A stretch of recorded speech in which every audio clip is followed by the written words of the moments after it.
La Toyota Matrice. Voilà un véhicule qui a été fait uniquement en 2 générations. La première génération va de 2003 jusqu'à 2008. Et la deuxième génération va de 2009 jusqu'en 2014.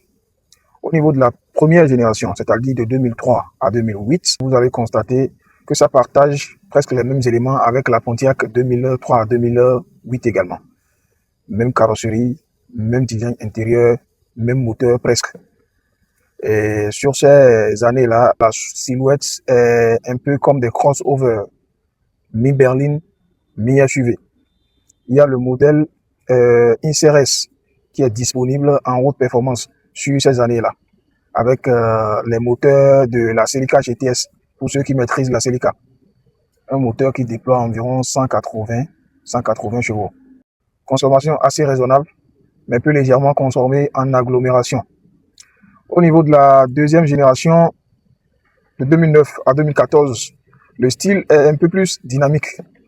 Vous allez constater que la carrosserie a été un peu améliorée. Vous allez voir que le devant, le côté avant de la voiture, il y a des calandres un peu plus larges maintenant. Donc en ce moment, ça venait avec 2 types de moteurs. Les moteurs 1.8 qui développent entre 130 et 132 chevaux et les moteurs 2.4.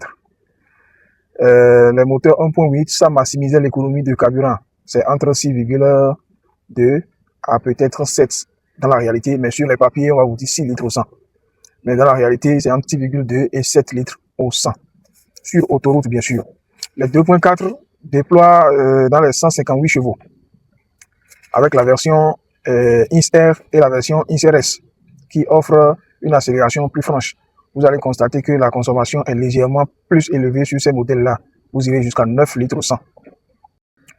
Vous pouvez les avoir en manuel comme en automatique. En manuel, vous allez en avoir à 5 rapports. Pendant qu'en automatique, il y en a en 4, il y en a en 5, selon ce sur quoi vous êtes tombé.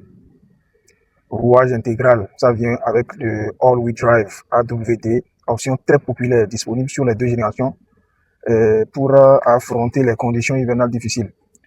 Ça permet que ça soit bien pratique sur des autoroutes ou bien des routes pas trop catholiques. Si vous envisagez de mettre votre argent dans la matrice, je vous encourage, c'est un bon modèle. Facile à entretenir, les pièces sont disponibles un peu partout. Donc c'est un excellent choix. Si vous voulez qu'on parle d'autres voitures, mettez ça en commentaire et nous en parlerons très prochainement. Ciao, ciao.